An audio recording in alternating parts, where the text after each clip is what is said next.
ছোটবেলায় পড়েছিলাম একটা কবিতা,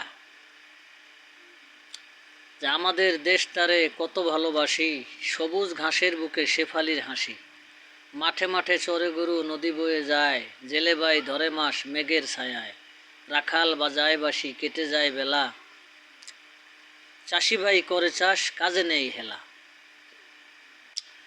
কিন্তু বিষয়টা কি, এখন এখন বর্তমান যে অবস্থা দেখতেছি, এখন এরকম কৃষকও নাই, আর এরকম চাষও নাই, এরকম জেলেও নাই, এরকম মাছও নাই, এরকম নদীও নাই, এরকম নৌকাও নাই।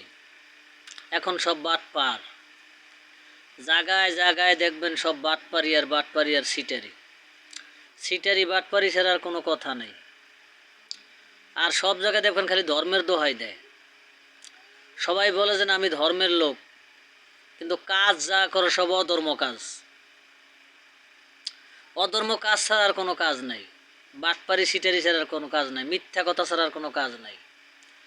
কে কাকে মারবে, কে কাকে ধরবে, খালি এগুলি নিয়ে আছে। কে কার মাথায় বাড়ি দেবে, কে কাকে ঠকাবে, কে কার টাকা আত্মসাৎ করবে, বর্তমানে সব জায়গায় এগুলি দেখতেছি।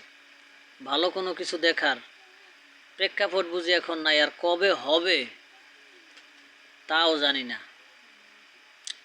আগে মানুষ দেখছিল যে শিক্ষার হার অনেক কম ছিল, কিন্তু মানুষের জ্ঞান ছিল ভালো, মানুষের নীতি ছিল ভালো, বুদ্ধি ছিল ভালো। মানুষ জবান দিয়ে যা বলছে তাই করেছে। যে বলছে যে এই জমিটা তোকে দিয়ে দিছি, ওইটাই দলিল।